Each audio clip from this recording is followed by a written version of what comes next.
जय सिया राम। तो कल तक हमने अपने प्यारे कथा रसिक श्री सीताराम जी को श्रवण कराया कि किस तरह श्यामानंद जी को राधा रानी ने अपनी नूपुरों की छाप प्रदान की थी, जिससे उनका तिलक ही बदल गया था।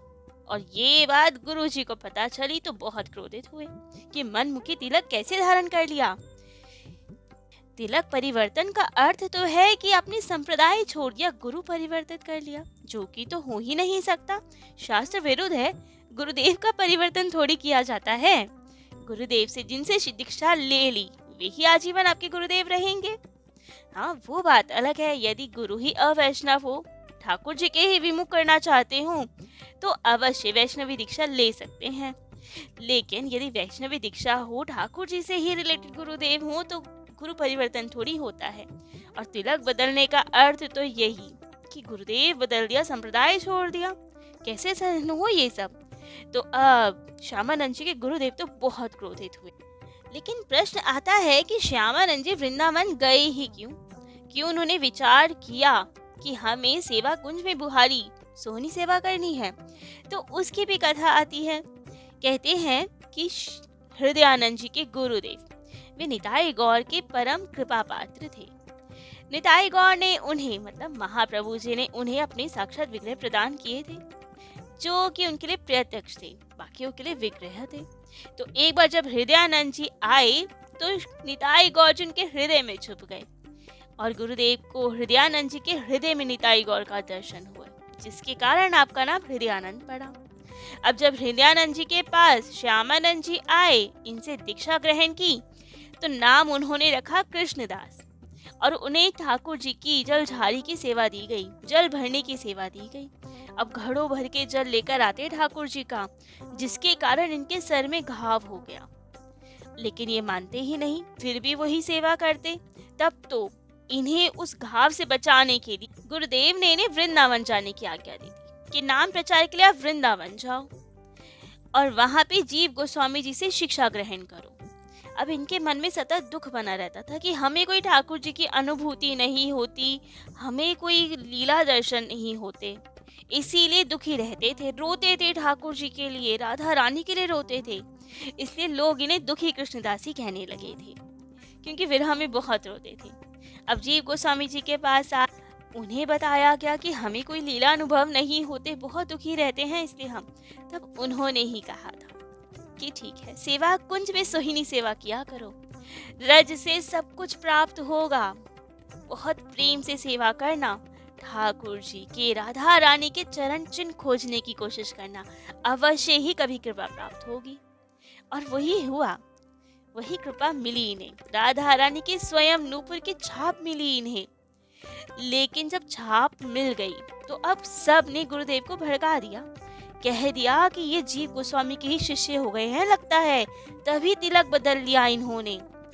गुरुदेव ने तो शिक्षा लेने भेजा था, दीक्षा थोड़ी दोबारा ली जाती है, तो इसलिए ही वापस इन्हें बुला लिया और खूब डांटा कि तुमने कैसे तिलक बदल लिया।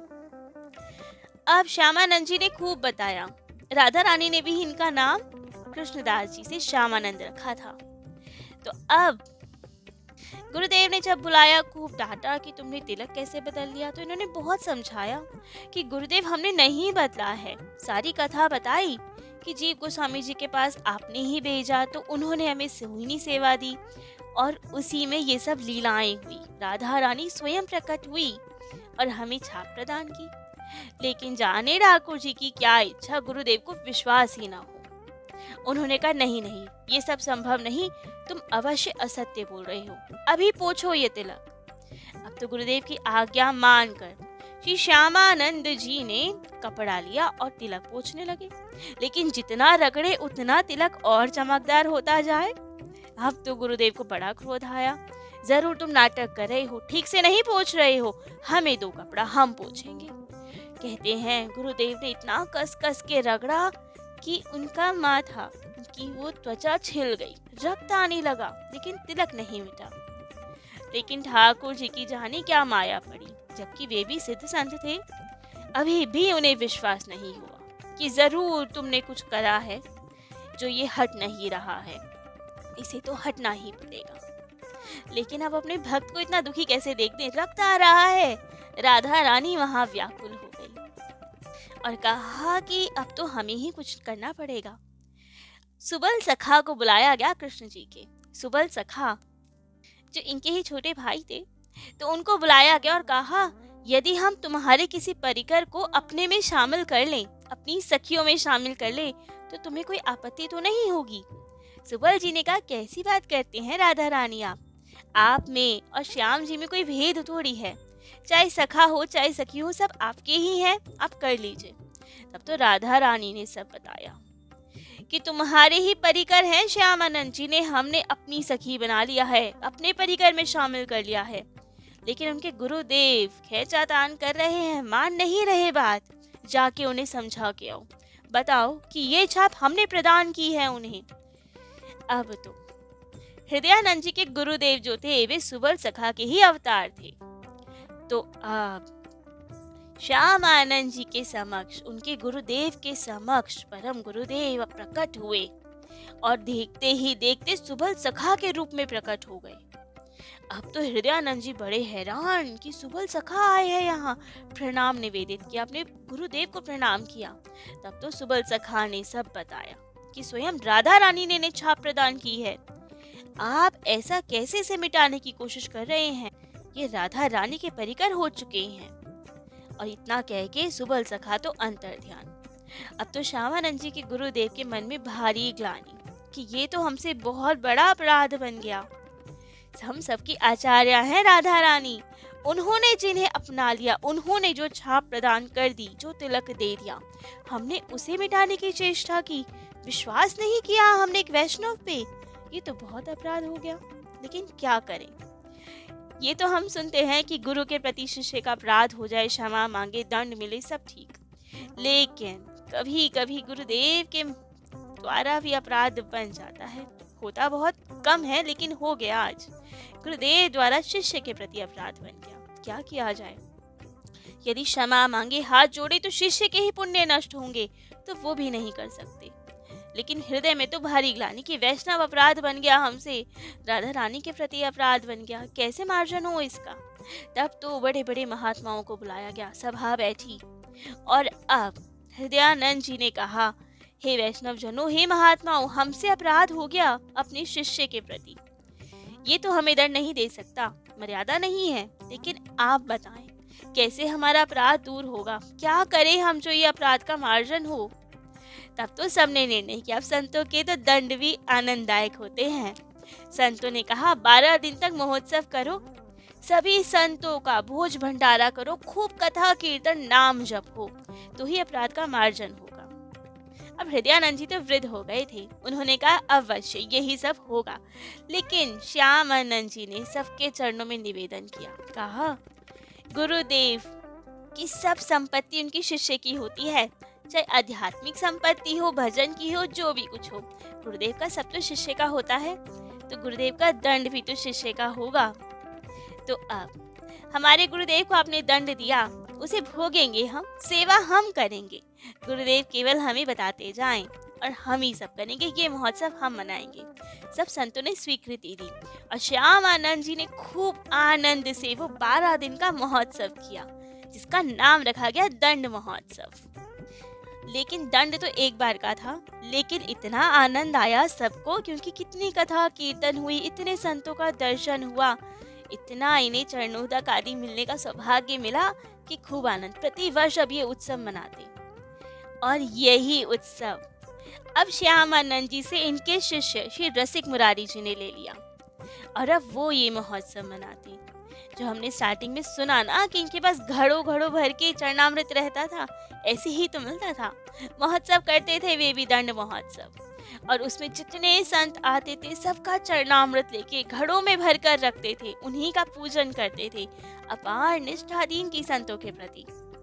कहते हैं इनके पास तो तुलसीदास जी महाराज का भी चरणामृत था, जो कि आज भी श्री वृंदावन में निम्बार्क कोट स्थान पे सुरक्षित रखा है। तो अब खूब आनंद से रसिक मुरारी जी यही दंडोत्सव मनाते। एक समय की बात, दंडोत्सव था, खूब आनंद से संतों का भोज भंडारा प्रसाद आदि चल रहा था। अब तो ये इतने बड़े संत थे कि बाकी सब संत इन्हें चरणोदक उतारने ही नहीं देते थे, मना कर देते थे। तब तो रसिक मुरारी जी ने कहा, क्योंकि इनके भी बहुत सारे शिष्य हुए थे आगे चलकर, अपने शिष्य को कहा कि जाके सब संतों का चरणामृत ले आओ, क्योंकि हमसे वे संकोच करते हैं, देते नहीं हैं। तो आप जाके एक पात्र में सबका चरणोदक ले आओ। अब वे शिष्य गया और सबका चरणोदक ले आया। लेकिन जैसे ही इन्होंने पान किया उस चरणोदक का, तो कहा, इसमें पहले जैसा स्वाद नहीं है, कुछ तो कमी है। तुमने ठीक से लिया ना सबका चरणोदक? शिष्य ने कहा, हाँ महाराज जी, हमने सबका चरणोदक लिया। दोबारा लेकर आओ। अब वे दोबारा गया, दोबारा से आया, पान किया गया, लेकिन इन्हें अभी भी आनंद न आए। नहीं नहीं, कुछ तो गड़बड़ है, इसका वैसा स्वाद नहीं है जैसे होता है चरणामृत का। सब शिष्यों को पान करवाया, लेकिन उन्हें तो क्या ही पता चरणामृत की महिमा, चरणामृत का स्वाद तो कोई प्रेमी जन, प्रेमी भक्त ही जान सकता है। तो सबको तो एक जैसा ही लगा। तब तो रसिक मुरारी जी ने जोर देकर पूछा कि ठीक से बताओ, कहीं कोई संत छूटा तो नहीं जिसका चरणोदक ना लिया हो तुमने? तब तो शिष्य ने कहा, महाराज जी सबका लिया है, केवल एक संत है जो कोढ़ी है, उन्होंने नहीं लेने दिया, हमने लिया भी नहीं, क्योंकि छुआछूत की बीमारी है तो कैसे ही लेते चरणामृत, तो इसलिए केवल उनका नहीं लिया। तब तो रसिक मुरारी जी बहुत दुखी हुए कि ये तो संत का अपमान है। तुमने संत में रोग देखा, संत की देह तो चिन्मय होती है, रोग आदि नहीं देखा जाता उनका, संत का चरणामृत तो लेना ही चाहिए। तब तो रोते हुए स्वयं दौड़कर आए और उन कोढ़ी संत का चरणामृत लिया। और अब जब चरणामृत का पान किया तो दिव्य अलौकिक स्वाद। कहा जाता है वो कोढ़ी के स्वरूप में स्वयं ठाकुर जी ही आए थे इनकी चरणामृत की निष्ठा को परखने के लिए। तो अब सबको चरणामृत बांटा गया, खूब आनंद रहा। कहते हैं उस दिन 3 दुखियारे लोग भी आए थे, जो चमत्कार की आशा में रसिक मुरारी जी की शरण हुए थे। पहली एक स्त्री जिनके पुत्र को कोढ़ हो गया था, बहुत दुखी थी, सोच रही थी कि रसिक मुरारी जी संत है, उनके पास जाएं, निवेदन करें कि इनका रोग ठीक करे। अब रसिक मुरारी जी ने वही चरणामृत जो अभी संतों का उतारा था उसके मुख में डाला और पीते ही उस बालक का कोढ़ ठीक हो गया। एक राजकुमार आया था जिसको भी असाध्य रोग था, वे भी ठीक हो गया। और ऐसे ही एक छोटा बालक जिसे अभी अभी सांप ने काट लिया था और मृत हो चुका था, वो उसके मुख में भी यही चरणामृत, वही कोढ़ी संत का चरणामृत डाला गया और उसके प्राण वापस आ गए। तब तो सर्वत्र संतों की जय जयकार, रसिक मुरारी जी की जय जयकार हो गई। ऐसे ही एक समय आनंद से भंडारा चल रहा था और राजा महाराजा बहुत ही विद्युत जन आए हुए थे और रसिक मुरारी जी उनके साथ चर्चा कर रहे थे, ज्ञान उपदेश दे रहे थे, उन्हें बता रहे थे संतों की क्या महिमा होती है, संतों की सेवा का क्या फल होता है। लेकिन तभी बाहर जो पंगत चल रही थी उसमें एक संत थे जो अपने साथ साथ एक सोटा भी लाए थे। सोटा अर्थात डंडा जिसे भांग घोटते थे, वे भी लाए थे और कह रहे थे हमारी पत्तल के साथ साथ हमारे सोटे की भी पत्तल परसो। अब शिष्य कहे कि महाराज ये क्या बात हुई, सोटे की भला कौन सी पत्तल होती है। लेकिन वे संत तो अड़ गए और शिष्य भी जाने कैसे वे भी अड़ गए और दोनों में खूब कहासुनी होने लगी। अब वहाँ रसिक मुरारी जी को आवाज आई कि संत तो लड़ रहे हैं, सोचे कि हम यहाँ महिमा बखान कर रहे हैं, यदि संत झगड़ने लगे तो इनमें क्या प्रभाव पड़ेगा, सारी निष्ठा अभी गायब हो जाएगी संतों के प्रति। तो तुरंत वहां से उन्हें बिठाकर बाहर आए और देखा कि क्या हो रहा है। ये शिष्यों ने बताया कि महाराज ऐसे ये संत कह रहे हैं हमारे सोटे का परसों। तब तो रसिक मुरारी जी ने खूब डांटा अपने शिष्यों को, कहा कि ये कैसी संत सेवा है, जब संत कह रहे हैं तो देना चाहिए तुम्हें, यदि एक संत का अपराध करो तो सब संत सेवा चौपट हो जाएगी। संत सेवा के लिए खूब निष्ठा की आवश्यकता होती है। अब रसिक मुरारी जी तो अपने शिष्य को ही समझा रहे थे, लेकिन जाने वो संत जो अपने सोटे का प्रसाद लेना चाहते थे, उनकी परसाई चाहते थे, वे तो इतने क्रोधित हुए, वही अपना झूठन पत्तल उठा के रसिक मुरारी जी के मुंह पे दे मारा अब रसिक मुरारी जी तो कुछ बोल ही रहे थे तो मुंह खुला था, तो एक लड्डू उनके मुख में चला गया। अब क्रोध आना चाहिए कि बताओ, हम इन्हीं की साइड ले रहे हैं और अपनी झूठी पत्तल हमारे ही मुंह पर दे मारी।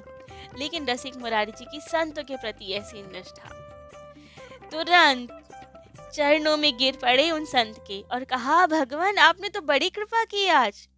मेरी संतों के चरणामृत में तो बहुत निष्ठा थी, लेकिन संतों की शीत प्रसादी में उतनी नहीं थी। उसके लिए कभी मन ललायित नहीं रहता था। आज तो आपने जबरदस्ती अपनी शीत प्रसादी मेरे मुख में डाल दी, मुझे इसका भी महत्व समझा दिया।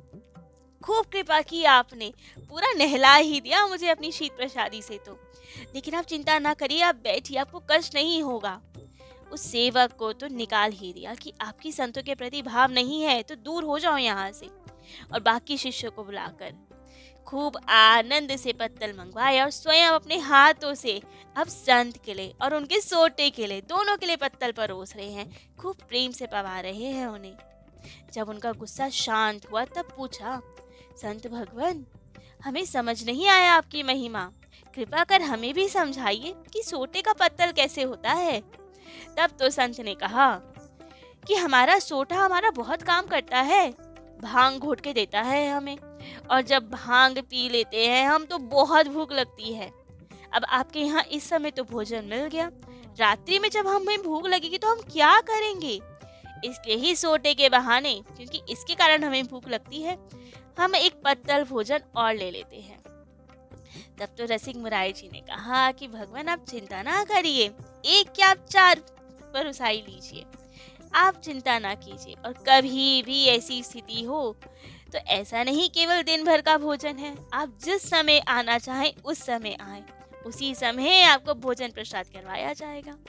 तो ऐसी अपार निष्ठा थी संतों में, ऐसा विनम्र स्वभाव था रसिक मुरारी जी का। एक दिन तो संतों की बहुत सारी जमात इनके स्थान में आई हुई थी। सब खूब आनंद से आसन लगाए बैठे, कोई भजन करे कोई कुछ करे, और ये सबकी बहुत सार संभाल करते थे। रात्रि में भी सोचते कि एक बार जाके देख आए सब संतों को, कहीं कोई उघड़ा तो नहीं, किसी को कुछ आवश्यकता तो नहीं। तो ऐसे ही एक रात्रि जा रहे थे सब संतों को देखने कि किसी को कुछ आवश्यकता तो नहीं। तभी इन्होंने देखा एक संत जिन्हें हुक्का पीने की आदत थी, और वे रात्रि समझ के कि अब तो कोई देखेगा नहीं, कोई आएगा नहीं, हुक्का पी रहे थे। लेकिन तभी उन संत ने देख लिया कि रसिक मुरारी जी आ गए, और रसिक मुरारी जी ने भी देख लिया कि वे हुक्का पी रहे हैं। तब तो उन संत के मन में बहुत संकोच हुआ कि अरे, इन्होंने तो देख लिया, बड़ा कुभाव रखेंगे अब तो हमारे प्रति, सोचेंगे कि वैसे संत बनता है, हम चरणामृत लेते हैं इन संत का और ये यहाँ हुक्का पीते हैं। अब तो इनके मन में हमारे प्रति बड़ी कुभाव आ जाएगा। बड़ी ग्लानि हुई हृदय में कि देख लिया, इन्होंने बहुत संकोच हुई। रसिक मुरारी जी भी कुछ नहीं कहे और तुरंत वहां से अपने कमरे की, अपनी कुटिया की ओर चले गए और सोचने लगे कि हे प्रभु, आज तो हमसे बड़ा अपराध बन गया, एक संत को हमारे कारण संकोच हो गया। अरे अरे, बेचारे संत आनंद से बैठे थे, हमारे कारण बहुत संकुचित हो गए, क्या किया जाए, अपराध बन गया हमसे तो। तभी बाहर आए और बाहर आके मूर्छित होके गिर पड़े। अब सब कहे कि क्या हो गया, उठाओ इन्हें, और धीरे धीरे कहते कि अरे, हमें तो बहुत जोर की हुक्का पीने की लत लगी हुई है, यदि हमें वो नहीं मिला तो हमारे तो प्राण निकल जाएंगे, हमने पिया नहीं सुबह से, हुक्का खत्म हो गया, किसी के पास हुक्का है तो ले आओ। क्योंकि वे उन संत का संकोच दूर करना चाहते थे, इसलिए ये सब नाटक कर रहे थे।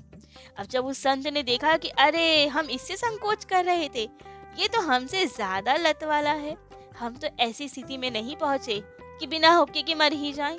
तब तो हुक्का लेकर आया और इन्होंने भी नाटक किया। केवल इन्हें कौन सा आता था हुक्का पीना, नाटक किया कि हाँ अब ठीक है, हम हुक्का पी दिया तो। लेकिन अब इसका अर्थ ये नहीं कि ये धूम्रपान और हुक्के को बढ़ावा दे रहे थे, केवल उन संत का संकोच दूर करना चाहते थे। और कुछ समय बाद अब तो दोनों हुक्के वाले थे उनकी नजर में, संत की नजर में, तो इनसे बातचीत करने लगे। तब एक दिन इन्होंने उन संत को समझाया बड़े प्रेम से कि ठाकुर जी का भजन करने आए हो तो ये सब चीजों से दूर रहना चाहिए, छोड़ देना चाहिए ये सब हुक्का, इससे तो ठाकुर जी कभी प्रसन्न नहीं होंगे। सारी बुराइयां बताई हुक्के की, कैसे उत्पन्न हुआ, तंबाकू कैसे आया, कितना दोष है इसमें, तब तो उन संत ने कहा, लेकिन आप भी तो हुक्का पीते हैं, तब हमें क्यों समझा रहे हैं? तब तो रसिक मुरारी जी ने कहा, हाँ भाई, लत लग गई, क्या करूं मैं, कुसंग में पड़ गया। लेकिन महिमा तो मुझे पता है इस सब के छोड़ने की, इसके दोष पता है। तो ऐसा करते हैं, आज से आप और मैं दोनों हुक्का छोड़ते हैं। अब तो वो संत सोचे कि अरे, रसिक मुरारी जी को तो इतनी भयंकर लत लगी है कि बिना हुक्के के प्राण तक निकल जाने को तैयार रहते हैं। तो जब ये हुक्का छोड़ने की बात कर सकते हैं तो हम क्यों नहीं। तो कहा, ठीक है, यदि आप हुक्का छोड़ेंगे तो हम भी छोड़ देंगे। तब तो रसिक मुरारी जी ने कहा, हाँ हाँ, दोनों मिलकर हुक्का छोड़ेंगे, अब नहीं हाथ लगाएंगे हुक्के को। और वे अब तो इस नाटक से उन संत का भी हुक्का पीना छूट गया। ऐसे अद्भुत संत थे रसिक मुरारी जी। जानते हैं, इन्होंने तो एक मत वाले हाथी तक को दीक्षा दी थी, उस पर भी कृपा की थी। लेकिन कैसे, क्या हुआ था ऐसे जो हाथी को दीक्षा देनी पड़ी इन्हें? ये सब हम अपने प्यारे कथा रसिक श्री सीताराम जी को कल श्रवण कराएंगे। आज के लिए इतना ही। जय जय श्री सीताराम।